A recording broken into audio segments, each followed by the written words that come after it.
एक बार फिर से आप सभी का स्वागत है आपके अपने YouTube चैनल अमित कैरियर अकादमी पर। आज मैं आप लोगों को इंग्लिश ग्रामर, जैसा कि छोटे बच्चे और बड़े बच्चे जो भी क्लास 6 से लेकर क्लास 12 तक होते हैं, उनको टेंस में बहुत समस्या होती है। वो समझ नहीं पाते हैं कि उसको किस तरीके से हम ट्रांसलेट करें। अगर आप लोगों को टेंस नहीं आएगा, आप ध्यान दीजिएगा, आपको एक्टिव वॉइस पैसिव वॉइस नहीं आएगा, आपको नरेशन नहीं आएगा। अगर ये सारी चीज़ें आपको समझ में नहीं आए तो क्लास 12th वाले बच्चे जो 11-12 वाले बच्चे हैं, वो लोग सिंथेसिस और सिंटैक्स नहीं समझ पाएंगे। तो इंग्लिश की जड़ है टेंस। जिसको टेंस नहीं आया उसको इंग्लिश नहीं आया। तो कई सारा वीडियो मैं आपको पीछे बना चुका हूँ। तो जो बच्चे शुरू से देखना चाहते हैं वो पीछे 3-4 वीडियो मैं बना चुका हूँ, उसको देख लेंगे। आज मैं आप लोगों को एक नए टेंस से शुरू करता हूँ जिसका नाम होगा प्रेजेंट कंटीन्यूअस टेंस। क्या होगा? Present continuous tense. तो आज शुरू करेंगे आप लोगों को प्रेजेंट कंटीन्यूअस टेंस।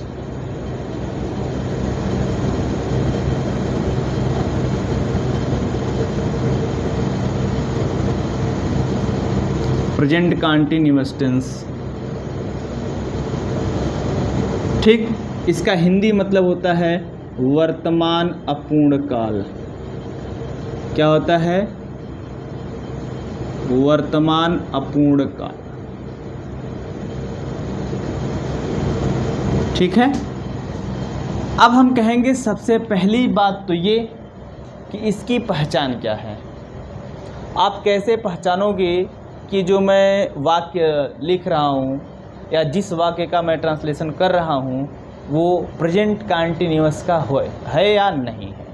तो इसके लिए कहा जाता है कि इसकी जो पहचान होती है, पहचान क्या है? तो पहचान में ये बताया जाता है कि जिस हिंदी वाक्य के अंत में रहा है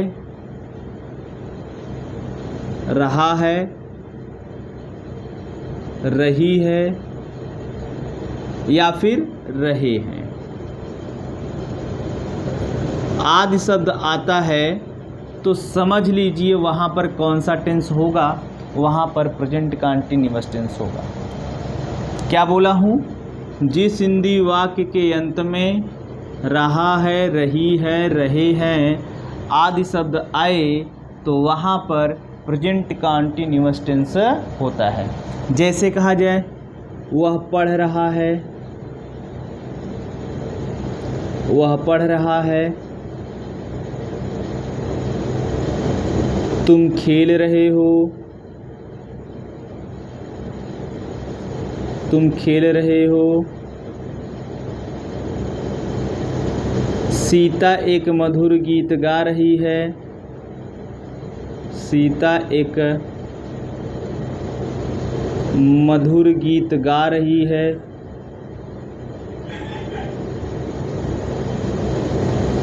इस प्रकार से तमाम जो है सेंटेंस आपको देखने को मिल जाएंगे। क्लियर है ना?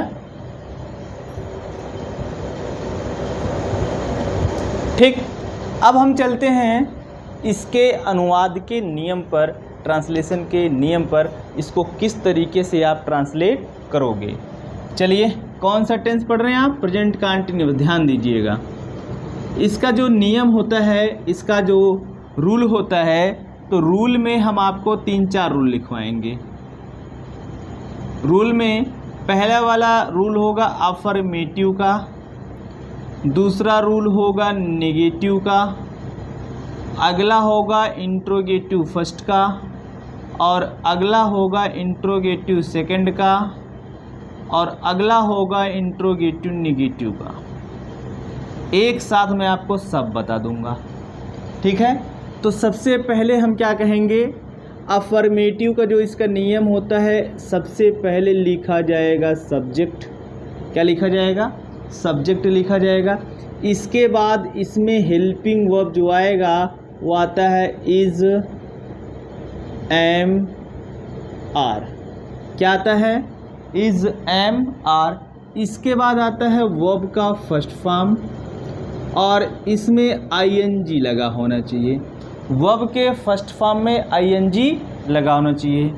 प्लस होगा ऑब्जेक्ट, इसके बाद सेंटेंस में अगर कोई अदर वर्ड है तो लिखा जाएगा, नहीं है तो नहीं लिखा जाएगा। हम इसके नेगेटिव की बात करेंगे तो नेगेटिव में कहा जाता है कि हेल्पिंग वर्ब के बाद नॉट लगा देना, तो हम कहेंगे सब्जेक्ट प्लस हेल्पिंग वर्ब क्या है, is, am, are plus not हो जाएगा, प्लस वर्ब का फर्स्ट फॉर्म हो जाएगा, इसी में आईएनजी लगा होगा, ऑब्जेक्ट होगा और अदर वर्ड होगा। क्लियर है? नियम आप लिखते चलेंगे।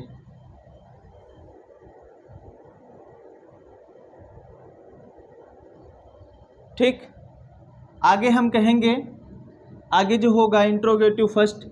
इंट्रोगेटिव फर्स्ट में क्या होता है कि सबसे पहले हेल्पिंग वर्ब को लिख देते हैं। ये हो जाएगा is, am, are plus subject plus verb का फर्स्ट फॉर्म और इसी में ING plus object plus other word और प्लस क्वेश्चन मार्क।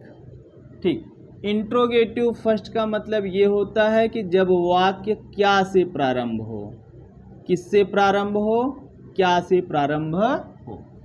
आगे हम कहेंगे इंट्रोगेटिव सेकंड। इसके इंट्रोगेटिव सेकंड का क्या रूल है, तो इसी में सबसे पहले क्वेश्चन वर्ड जुड़ जाएगा, प्रश्नवाचक शब्द की अंग्रेजी क्या हो जाएगी, प्रश्नवाचक शब्द की अंग्रेजी। बाकी यही पूरा कॉपी होगा, तो हम कहेंगे हेल्पिंग वर्ब में is, am, are plus subject हो जाएगा, वर्ब के फर्स्ट फॉर्म में आईएनजी हो जाएगा, फिर इसके बाद ऑब्जेक्ट हो जाएगा, फिर अदर वर्ड हो जाएगा, फिर क्वेश्चन मार्क हो जाएगा। फिर हम बात करेंगे जब इंट्रोगेटिव नेगेटिव की, तो इंट्रोगेटिव नेगेटिव में क्या होता है कि अगर आप क्वेश्चन वर्ड वाला लिख रहे हैं तो क्वेश्चन वर्ड लिखिएगा, helping verb is, am, are plus subject plus not.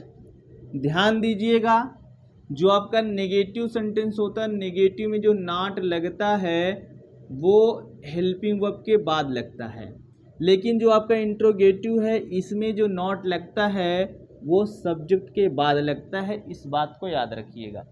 फिर इसके बाद हम कहेंगे वर्ब का first form plus ING plus object, other word है तो लिखा जाएगा, प्लस क्वेश्चन मार्क। क्लियर है? उम्मीद करता हूँ कि ये सारा नियम आपको समझ में आ रहा होगा।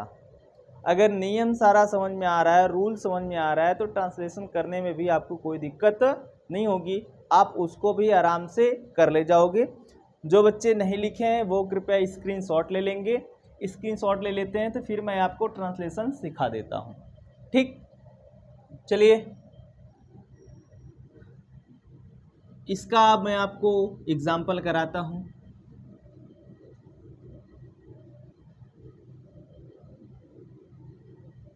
एग्जाम्पल देखिए इसका, जैसे मैं कहूँ कि वह पढ़ रहा है, वह पढ़ रहा है। अच्छा, एक चीज़ आपको थोड़ा और ध्यान देना है, जो आप नियम लिखे हैं उस नियम के नीचे आपको नोट लिखना है। कहोगे सिंगुलर सब्जेक्ट के साथ,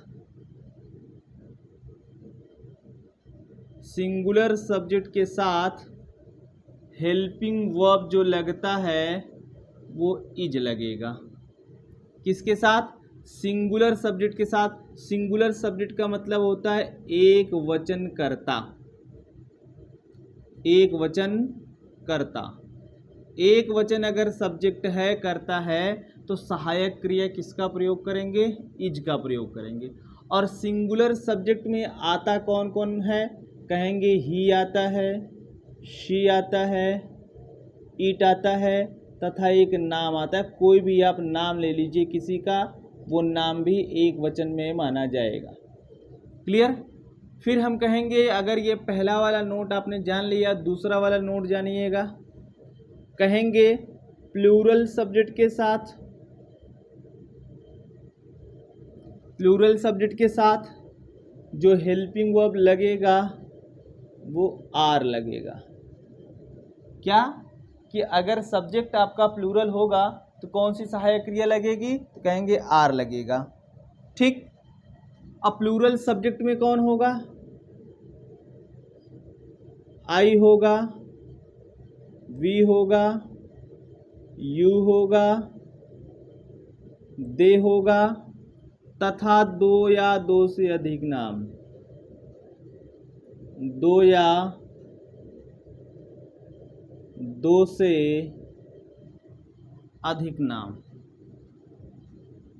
दो या दो से अधिक नाम।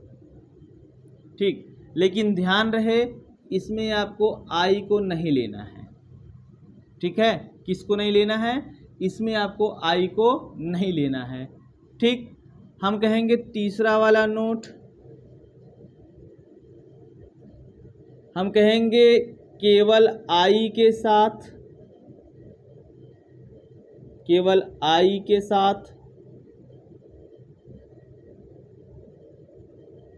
जो आपका हेल्पिंग वर्ब होता है एम, हम केवल एम प्रयोग करेंगे। तो एम का प्रयोग किसके साथ होगा, केवल आई के साथ होगा। ये चीज़ें थोड़ा नियम के साथ छूट गई थी, इसको मैं आपको ये बता दिया हूँ। नोट कर लीजिए, जो बच्चे लिख रहे हैं वो नोट कर लेंगे, नहीं तो आप स्क्रीनशॉट ले लीजिए। ठीक। आगे चलते, ध्यान देना प्लूरल में आई को यहाँ पर नहीं लेंगे, यहाँ मैंने लिख दिया हुआ है। ट्रांसलेट करेंगे। पहला वाला बोला है कि वह पढ़ रहा है। नियम सबको पता होगा कि नियम में क्या है कि सबसे पहले कौन आएगा, सब्जेक्ट आएगा, helping verb is am are आएगा, फिर क्या आएगा, वर्ब का first form ING, object plus other word. ठीक। तो यहाँ पर सब्जेक्ट सबसे पहले लिखा जाएगा, तो यहाँ सब्जेक्ट कौन है, ही, और ये पढ़ रहा है यानी मेल को बता रहा है, हम कहेंगे ही। ही सिंगुलर में है कि प्लूरल में, तो यहाँ देखा ही सिंगुलर में है, तो इसके साथ कौन सी हेल्पिंग वर्ब लगेगी, इज, तो हम कहेंगे ही इज। क्या कर रहा है, पढ़ रहा है, पढ़ना के अंग्रेजी रीड, तो आप लिखेंगे रीड, और वर्ब के फर्स्ट फॉर्म में आईएनजी जोड़ेंगे तो रीडिंग, क्या हो जाएगा, ही इज रीडिंग। क्लियर है, ये चीज़ें आपको समझ में आई होंगी। आगे चलिए, अगर हम इसका निगेटिव बनाएं, नियम सब आपको बताया गया है, आप नोट कर लीजिए, नियम देखते रहिएगा और याद कर लीजिएगा। अगर हम इसका निगेटिव बनाएं तो कहेंगे इज के बाद नॉट लगेगा, ये हो जाएगा ही इज नॉट रीडिंग। अगर हम कहें कि इसके इंट्रोगेटिव फर्स्ट की बात, तो केवल हेल्पिंग वर्ब पहले आ जाएगा, कहेंगे इज ही रीडिंग,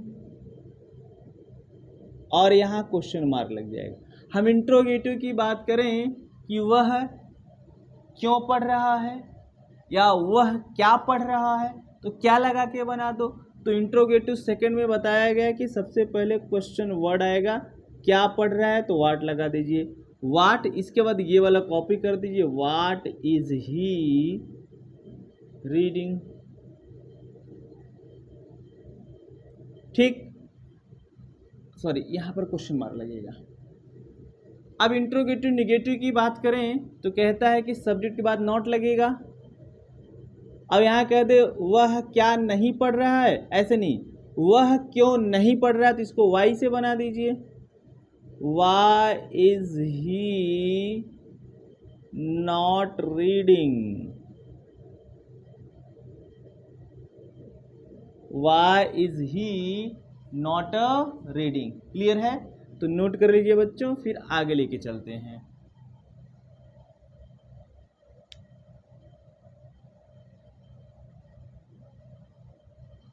ठीक, आगे चलते हैं दूसरा वाला सेंटेंस लेकर। जैसे मैं कहूं कि बच्चे मैदान में खेल रहे हैं,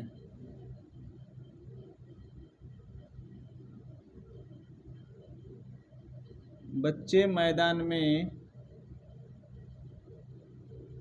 खेल रहे हैं। तो सबसे पहले अफर्मेटिव बनाइएगा।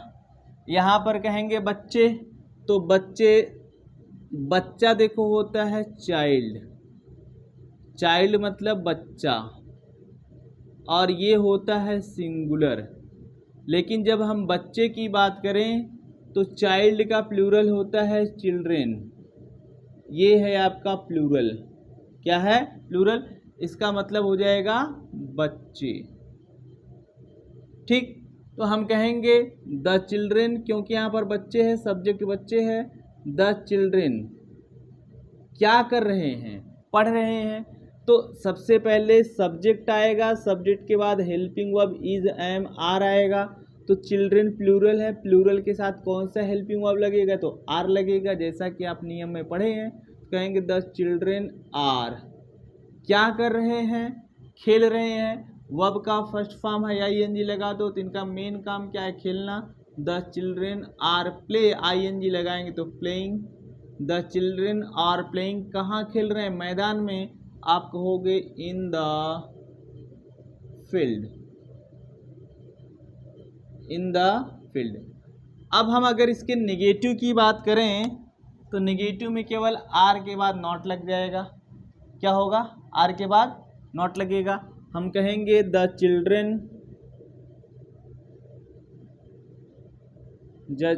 Children are not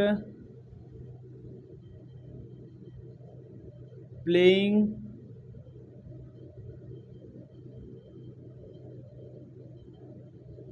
in the field.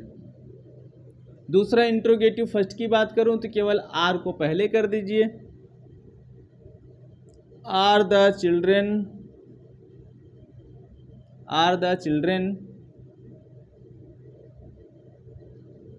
Playing in the field, question mark लगा दीजिए। इंट्रोगेटिव सेकंड, बच्चे मैदान में कब खेल रहे हैं? कैसे खेल रहे हैं? कैसे करके लिखिए तो कहेंगे हाउ, बस क्वेश्चन वर्ड जुड़ जाता है, और बाकी यही कॉपी कर देना। How are the children playing